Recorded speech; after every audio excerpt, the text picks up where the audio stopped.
Sa ngalan ng Ama at ng Anak at ng Espiritu Santo, ang pagpapala ng ating Panginoong Kristo, ang pag-ibig ng Diyos Ama, at ang pakikipagkaisa ng Espiritu Santo naway sumailing lahat. At sumailing. Magandang umaga po sa inyong lahat. Sa pagkakataon mong ito, tayo ay nagpapasalamat sa Diyos sa pagbibigay niya sa atin ng mga biyaya, lalo tigit ang biyaya ng ating buhay. Nagpapasalamat din tayo sa banal na misang ito sa pagbibigay niya sa atin ng ating probinsya, ang lalawigan ng Marinduque.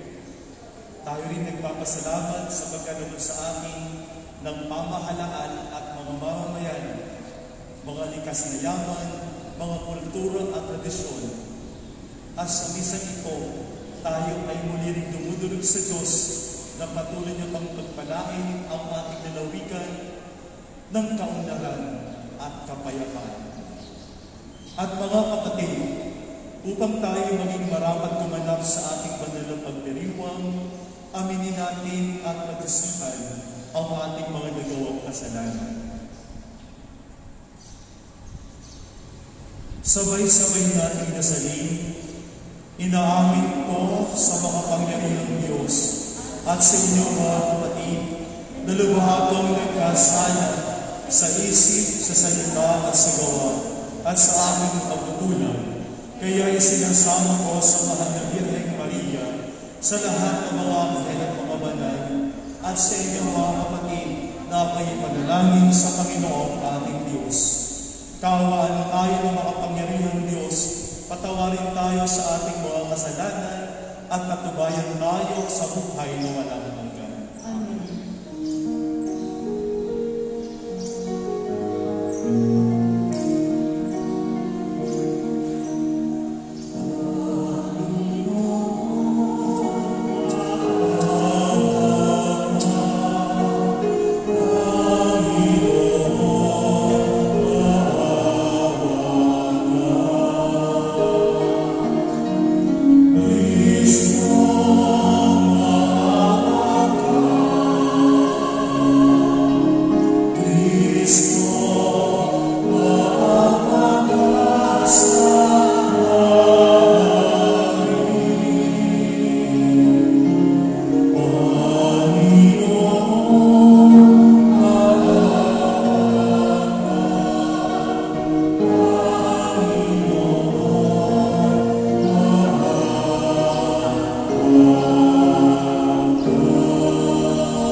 Manalangin tayo. Ama naming makapangyarihan, may isaloob nawa naming palagian ang mga galing sa Espiritu ng kabanalan upang sa salita at gawa ay aming magampanan ang lahat ng iyong mga kinalulugan sa pamamagitan ni Jesucristo kasama ng Espiritu Santo magpa sa walang hanggan. Amen. Ang lahat po ay magsipo at pakinggan natin ang mga pagbasa.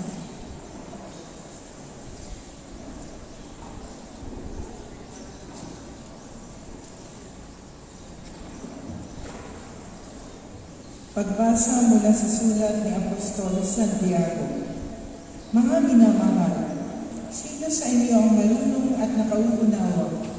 Ipakita ninyo ito sa pamamagitan ng wastong pamumuhay na bunga ng kapakubabaan at karunungan. Ngunit kung ang naghahari sa inyong puso ay hindi at makasarili ng hari, huwag ninyong iyang ipagmalaki at huwag ninyong pabulaanan ang katotohanan. Hindi galing sa Diyos ang ganiyang karunungan, kundi sa Diablo, makasanlibutan at makalaman.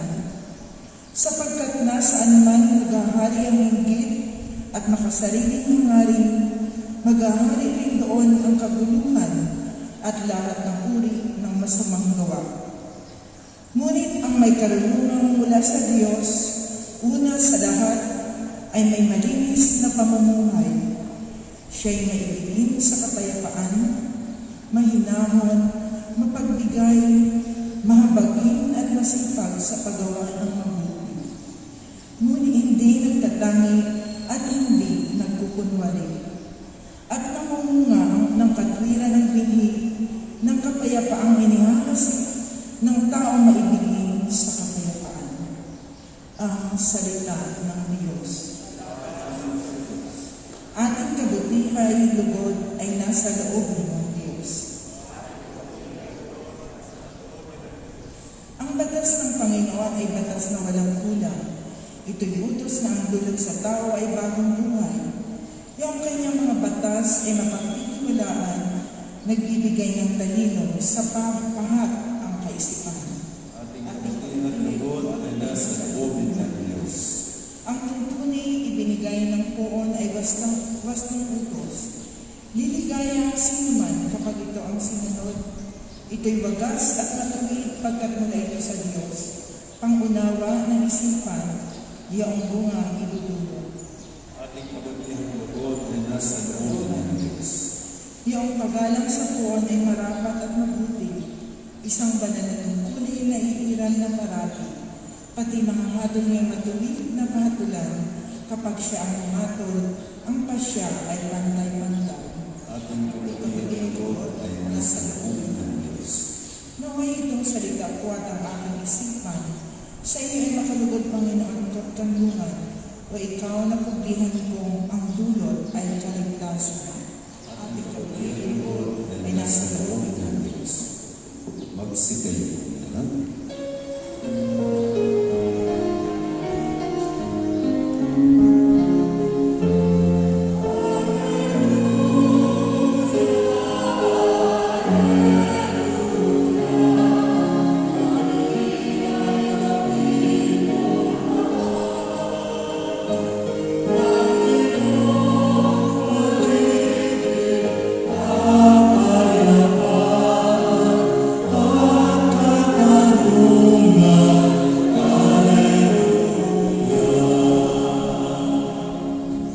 Sumainyo ang Panginoon. Ang mabuting balita ng Panginoon ayon kay San Marcos. Puri sa iyo, Panginoon.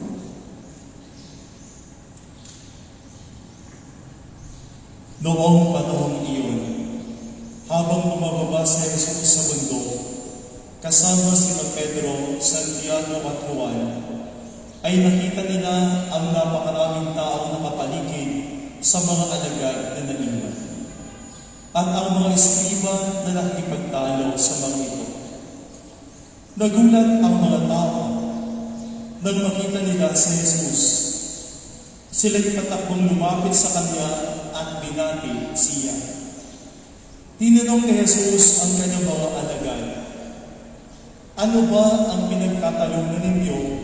At ng mga taong iyon, sumagot ang isa mula sa karamihan, "Guro, dinala ko po rito sa inyo ang aking anak na lalaki, sapagkat siya'y inaalihan ng masamang espiritu at hindi makapagsalita. Tuwing aalihan siya nito, siya'y inilulugbog. Bumubula ang kanyang bibig at nangangalit ang kanyang ngipin, at siya'y naninigas. Hiniling ko po sa inyo mga alagad na palayasin ang Espiritu, ngunit hindi nila napalayas ito. Sinabi ni Jesus sa kanila, lahing walang pananampalataya, hanggang kailan ako dapat manatiling kasama ninyo, hanggang kailan ko kayo pagtitiisan. Dalhin ninyo rito ang bata, at dinala nila ito sa kanya.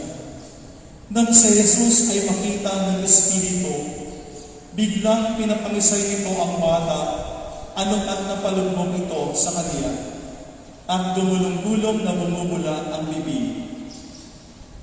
Kailan pa siya inalihan ng masamang espiritu? Tanong ni Jesus sa Ama. Mula pa po sa kanyang pagkabata, tugon niya.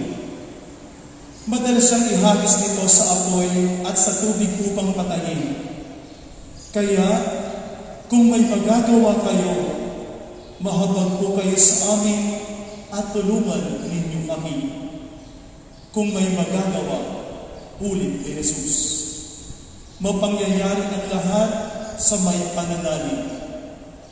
Kaagad sumagot ng malakas ang ama ng bata. Nananalig po ako, tulungan ninyo ako, bagamat ako'y nagkulat. Nang makita ni Jesus na dumaragsa ang mga tao, pinagsabihan niya ang masamang espiritu. Ikaw, espiritong nagpapabingi at nagpapabingi, iniutos ko sa iyo, lumabas ka sa bata, at huwag ka nang papasok sa kanya. Nagsisigaw ang masamang espiritu, pinapangisay ang bata at saka lumabas. Naging mistulang pagkayang bata, kaya't ang sabi ng marami, patay na. Subalit siya'y hinawakan ni Jesus sa kamay at ibinangon, at tumindig ang bata. Nang pumasok na si Jesus sa bahay, palihim siyang tinanong ng kanyang mga alagad, bakit po hindi namin napalayas ang Espiritu?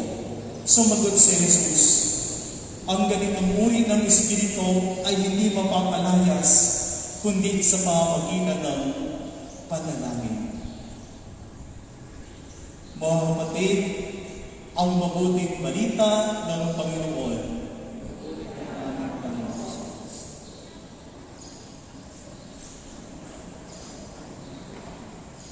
Sa ating pong Ama ng Lalawigan, Governor Presby Velasco, sa kanyang mga kasamahang naglilingkod sa ating lalawigan at bayan, sa mga kawani ng ating pamahalaan, at sa mga sumusubaybay sa ating live streaming, sa mga Marinduqueños, kami po na mga pari sa pamumuno ng ating minamahal na Obispo, Bishop Unit Marahil, ay nakikiisa sa ating pagdiriwang ng 102 taong pagkatatag ng ating probinsya. Maligayang pagdiriwang po sa inyong lahat. Mga minamahal kong mga kapatid, ang ating mga pagbasa ay nagpapahayag ng tungkol sa karunungan, wisdom. Ano ba ang karunungan? Sino ang karunungan? At ano-ano ang mga katangian ng isang marunong? Sa pambiblikal na tradisyon o sa teolohiya, ang karunungan na sinasabi ay walang iba kundi ang ikalawang persona ng Diyos. Sa ating pananampalataya bilang Katoliko, may tatlong persona ang Diyos. Ang Ama, ang tagapaglikha. Ang ikalawang persona ay ang Anak. At ang ikatlong persona ay ang Espiritu Santo. Ang Diyos ay may karunungan. Ang karunungan ito ay walang iba kundi ang ikalawang persona. Sa pamagitan ng ikalawang persona na tinawag na salita ng Diyos, nalikha ang lahat ng bagay. Ang salita ng Diyos ay ang pamamaraan ng pagpapahayag ng karunungan ng Diyos. Tayo mga tao may wika, tayo mga tao may salita, at naipahayag ang ating isip at karunungan sa pamagitan ng salita. Kung kaya nga, ang karunungan ng Diyos ay walang iba kundi ang kanyang salita, at ang salita ng Diyos na nagkatawang tao ay walang iba kundi ang Panginoong Jesucristo. Sa banal na kasulatan, lalo higit sa lumang tipan sa aklat ng Henesis, ang karunungan ng Diyos ang naging dahilan ng lahat ng bagay. Dahil sa salita ng Diyos, nalikha ang lahat, ang nakikita at hindi nakikita, ang mundong nakikita, gayon din ang mundo ng mga espiritu. Sa ating salmo, sinasabi na ang karunungan ng Diyos ay walang iba kundi ang pagsunod sa 10 utos ng Diyos. The wisdom of God is no other than His 10 words.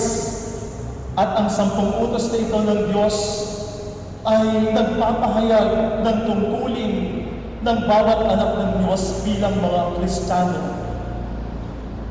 Dumating ang bagong tipan, ang salita ng Diyos ay nagkatawang tao, ang Panginoong Jesucristo. At ang karunungan ng Diyos na ito, na nagkatawang tao, ang Panginoong Jesucristo, ay naging dahilan upang lumaya ang tao. Ang tao ay lumaya sa kanyang karamdaman, sa paghihikahos sa buhay, sa pang-aalipin ng kasamaan, sa kasalanan at kamatayan. Ang Panginoong Jesucristo ay nagpanahayag sa mundo sa pamagitan ng kanyang kamatayan at muling pagkabuhay. Here in our gospel today, we hear about the exorcism, ang pagpapalayas ni Jesus ng masamang espiritu sa isang lalaki, at ang masamang espiritu ayon sa ating napakinggan ay nagiging dahilan upang maging pipi at bini ang tao. Pinalayas ni Jesus ang masamang espiritu, pinagaling ang kanyang karamdaman. Ayon sa tradisyon at kultura ng mga Hudyo, kapag ang isang tao ay may sakit, sinasapian ng masamang espiritu, siya ay makasalanan. Ipinapaalaala ng pagpapalayas ni Jesus ng masamang espiritu at ang pagpapagaling sa may sakit na pinatawad din ni Jesus ang kasalanan ng tao ito. Subalit, ang karunungan ito ng Diyos, ang Panginoong Jesucristo, ay nangailangan din ng tugon para sa tao. Para ang tao ay bumalik sa kanyang karamdaman, para ang tao ay malayo sa tukso ng kasalanan. Isa ang kanyang sinabi para mangyari ang lahat ng ito. Sabi sa huling bahagi, ang masamang espiritu ay mapapalayas hindi sa ano paman, kundi sa pamagitan ng panalangin. Ipinapaala sa atin ng ating mabuting balita na ang karunungan ng Diyos ay ipinapahayag din sa atin sa pamamagitan ng panalangin. Sa pamamagitan ng panalangin, tayo ay nakikipag-usap sa Diyos at humihingi tayo ng ating mga panalangin. Sa pamamagitan ng panalangin, humihingi tayo ng kailangan natin, hindi lamang ang kailangan ng mundong ito upang pisikal na kailangan, kundi ang kailangan natin, lalo at buhay na walang hanggan. Sinasabi rin sa aklat ng mga salmo, ang pagkatakot sa Diyos ay simula ng karunungan. The fear of the Lord is the beginning of wisdom. Ang ating unang pagbasa ngayon mula sa sulat ni Apostol Santiago ay nagpapahayag ng dalawang uri ng karunungan. Ang unang karunungan ay ang makamundong karunungan. Ang ikalawa ay ang mga Diyos na karunungan. Unang pinahayag ni Apostol Santiago ang tungkol sa unang karunungan na tinawag na makamundong karunungan o worldly wisdom. Ano-ano ba ang katangian ng makamundong karunungan? The wisdom of the world. Sabi dito ng apostol, ang karunungang ito ay karunungang makalaman, fleshly wisdom. At ang gusto ng laman, ang gusto ng katawan, ang maligaya lagi. Ang sabi rin ni Apostol San Pablo, ito ay ang karunungan na nanggaling sa dyablo, makasanlibutan. Katulad ng mga ugaling ganito, inggit, sariling hangarin, at ang sabi ng apostol, huwag ninyo itong ipagmalaki at huwag ninyong pamulaanan ng katotohanan. Ang kasinungalingan ay isa sa makamundong karunungan. Ikalawang ipinahayag ng Apostol Santiago, ang karunungang makalangit o ang karunungang makadiyos. Ayon sa kanya, ang karunungang makadiyos o makalangit, una sa lahat ay may malinis na pamumuhay, mapayapa, mahinahon, mapagbigay, mahabagin, at masipag sa paggawa ng mabuti, hindi nagdatangi at hindi nagkukunwari. Ang makalangit na karunungan ay kakikitaan ng kapayapaan. Pero ang makamundong karunungan ay nagkakaroon ng kaguluhan. Ipinapaalaala ng Apostol Santiago na ang piliin natin ay ang makadiyos na karunungan, the heavenly wisdom, upang magkaroon ang mundo ng kapayapaan at pag-ibig. Minamahal ko mga kapatid, ito rin ang ipinapahayag sa atin ng ating liturhiya ngayon, maging marunong. Tulad ng Diyos, tulad na anak ng Diyos, ang Panginoong Kristo ang karunungan ng Diyos. At magagawa ang lahat ng bagay, ang pagkakamit ng tunay na karunungan sa pamagitan ng pananampalataya at sa pamagitan ng panalangin. Ipinapaalaala sa ating lahat ngayon na tayo rin ay laging manalangin upang pagkalooban tayo ng Panginoon ng mga biyaya sa ating buhay. At ngayon din naman, tayong lahat itinatawagan na piliin natin ang makalangit na karunungan. Sa tulong ng panalangin ni Maria, na sa ating probinsya ay tinaguriang mahal na Birhen ng Biglang Awa. Si Maria ay tinatawag ding luklukan ng karunungan, the seat of wisdom, sapagkat sa kanya ay nakaluklok ang karunungan ng Diyos, ang Panginoong Kristo. Tayo nawa ay laging ipagsanggalang ng mahal na Birhen ng Biglang Awa sa anumang kapahamakan na naglalayo sa atin sa Diyos, ipag-alya tayo sa lahat ng masama at tayo ay akayin niya sa buhay na walang hanggan. Mahal na Birhen ng Biglang Awa at luklukan ng karunungan, ipanalangin mo kami. Magsitayo. Sa pagtitipon natin ngayon, mga kapatid kong minamahal, manalangin tayo sa Ama nating makapangyarihan upang sa buong daigdig ay maingasing ang kanyang pagpapalang bigay, yayaman siya ang mukha ng tanang pagwaspas at buhay. Sa bawat panalangin ng ating pagtugon, hinihiling namin digdig mo ang iyong bayan. Hinihiling namin digdig mo ang iyong bayan.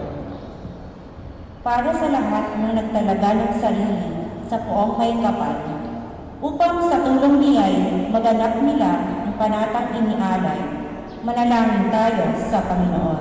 Hinihiling namin digdig mo ang iyong bayan. Para sa kapayapaan ng mga bansa sa sanlibutan, upang sa pagkapawi ng nagbabantang kapahamakan, lahat ay pagindapating kusang makasamba sa ngalan ng Amang Banal. Manalangin tayo sa Panginoon. Para sa mga matatanda na nagtitiis ng pangungulila at karamdaman, upang sila'y maalaya ng pag-ibig nating maaasahan. Manalangin tayo sa Panginoon. Para sa ating lahat na natitipon ngayon sa pagdiriwang na banal, upang matutuhan nating pakinabangan ang mga biyaya sa kasalukuyan na ibinibigay ng Diyos, upang ituro sa ating mahalin ang talagang tatagal. Manalangin tayo sa Panginoon.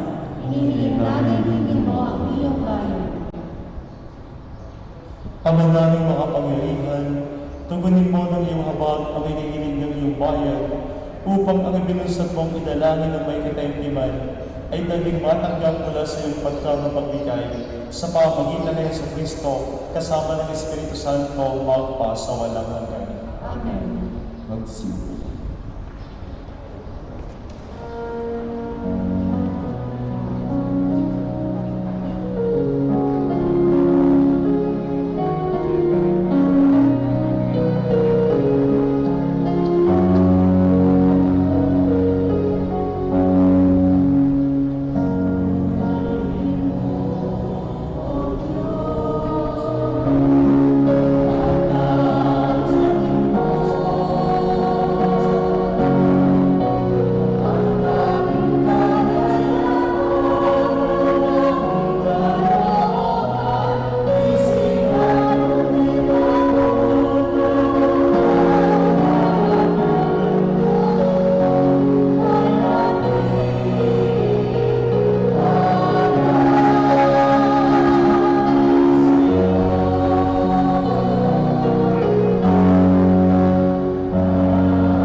Manalangin kayo mga kapatid upang itong paghahain ay kalugdan ng Diyos amang makapangyarihan. Tanggapin naman ang Panginoon ng pagkain sa iyong mga kamay, sa kapulihan niya at karangalan sa ating kapakinabangan, sa kasabayan ng iyang banal.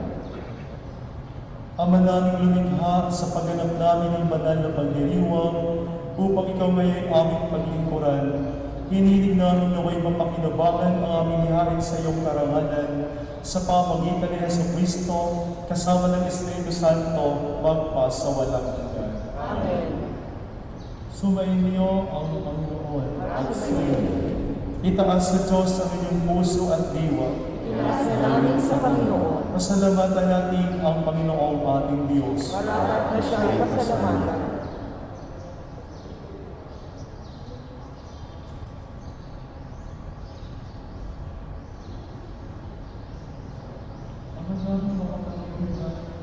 Tunay ng marapat na ikaw ay aming pasalamatan sa pamamagitan ng Jesucristo na aming Panginoon. Siya ang salitang katuwang mo at kapiling noong lahat ng umiiran ay iyong likain. Siya'y sinugo mo para kami sa gabing palayain, kaya't siya'y kinalinga ng mahal na Birhen, na naging kanyang inang totoo sa kapangyarihan ng Espiritu Santo. Ina, kayong sundin ang loob mo at kamtin ang sembe ng banal para sa iyo. Pinagtiisan niya ngunit sa krus ang kanyang mga kamay upang magbakas ang kamatayan at mahayag ang pagkabuhay. Kaya kaysa ng mga anghel, nagsisiawit ng papuri sa iyo na walang humpay sa kalangitan, kami nagbubunyi sa iyong kadakilaan.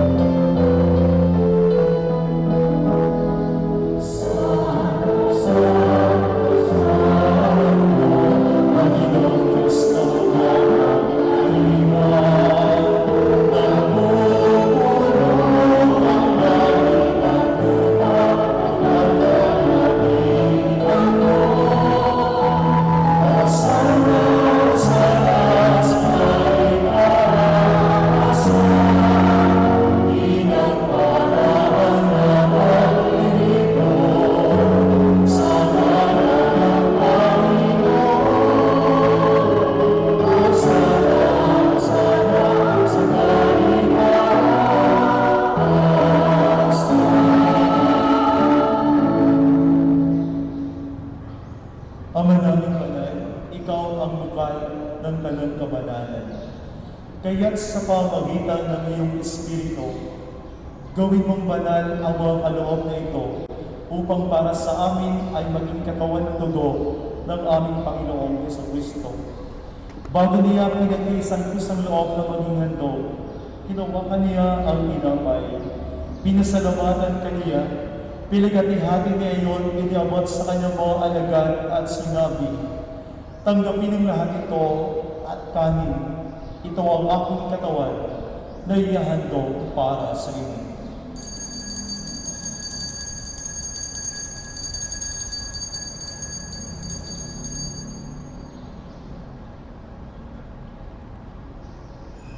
Gayun din naman noong matapos ang hapunan, hinawakan niya ang kalis. Muli kanyang pinasalamatan. Iniabot niya ang kalis sa kanyang mga alagad at sinabi, tanggapin ang lahat ito at inumin. Ito ang kalis ng aking dugo, ng bago at walang hanggang tipan. Ang aking dugo ay ibubuhos para sa inyo at para sa lahat sa ikapagpapatawan ng mga kasalanan. Gawin niyo ito sa pag-alaala sa akin.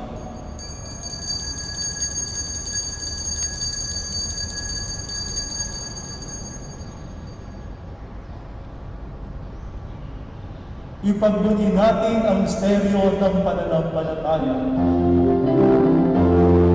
Si Kristo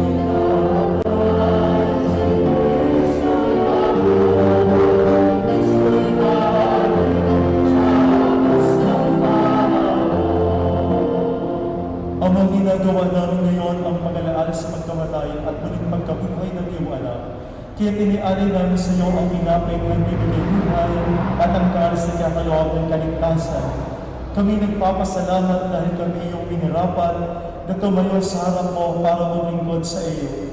Isinasamo namin kayo magsasalo-salo sa katawan at dugo ni Kristo ay mabukod sa pagkakaisa sa pamamagitan ng Espiritu Santo. Pamalingapin mo ang iyong simbahan na naganap sa buong daigdig. Puspusin mo kami sa pag-ibig kay San Francisco na aming Papa, ni Marcelino Antonio aming Obispo at ang Tanang Kaparian.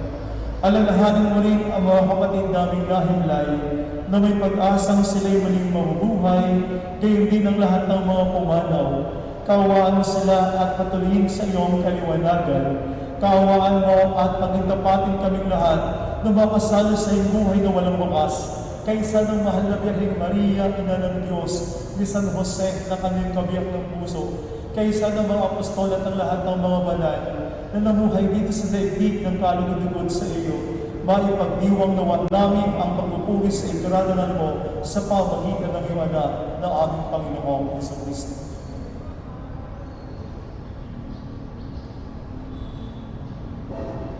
Sa pamamagitan ni Kristo, kasama niya at sa Kanya, ang lahat ng parangal at papuri ay sa iyo, Diyos Ama, makapangyarihan, kasama na Espiritu Santo, magpasawalang hanggan.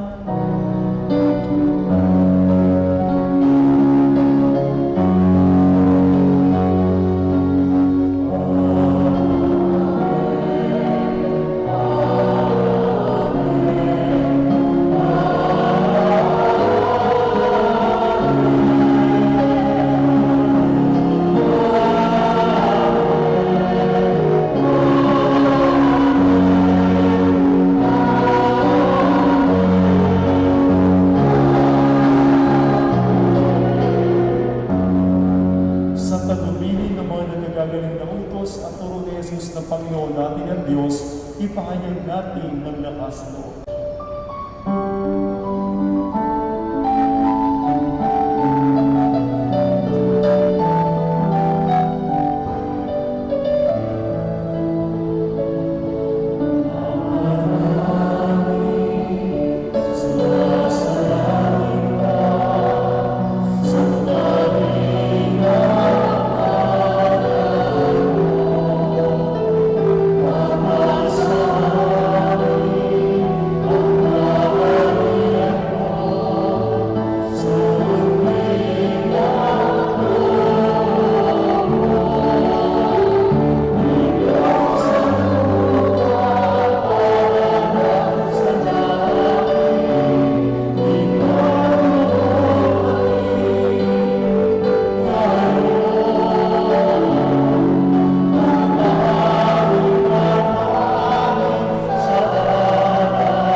Hinihiling namin kami ang sa lahat ng masama, pagkalooban ng kapayapaan araw-araw, iligtas sa kasalanan nilayo sa lahat ng mapamakan, samantalang aming pinananabikan ang dakilang araw ng pagpapahayag ng tagapagligtas namin sa Yesu Kristo.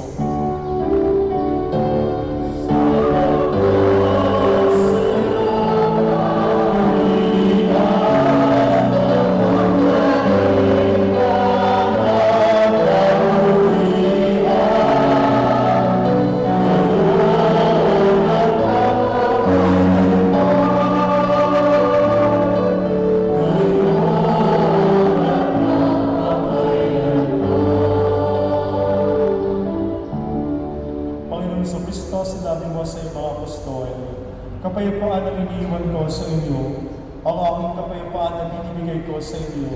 Tuhin mo ang aming pananampalataya at huwag ang aming mga pagkakasala. Pagkalooban mo kami ng kapayapaan ng kakaisa ayon sa iyong kalooban, kasama ng Espiritu Santo, magpasawalang hanggan. Ang kapayapaan ng Panginoon naway laging sumainyo. Magbigayan tayo at maghangad ng kapayapaan sa isa't isa.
ating Panginoon Kristo, ang karunungan at ang salita ng Diyos na nagkatawang tao na tatanggapin natin sa banal na Eucharistia. Siya ang kordero ng Diyos na nag-aalis ng mga kasalanan ng sanlibutan. Mapapalad tayong libiyahan sa kanyang banal na piling. Panginoon, ikaw ang dapat magpatuloy sa iyo, ngunit isang salita lamang ay gagawin lang.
Manalangin tayo.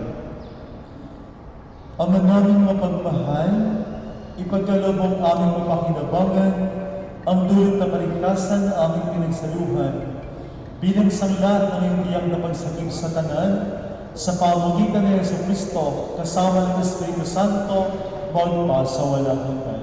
Amen. Sumainyo ang Panginoon at pagpalain kayo ng mga pangyarihang Diyos Ama at Anak at Espiritu Santo. Amen. Tapos na ang misa, humayo kayo ng payagan. Salamat sa Diyos.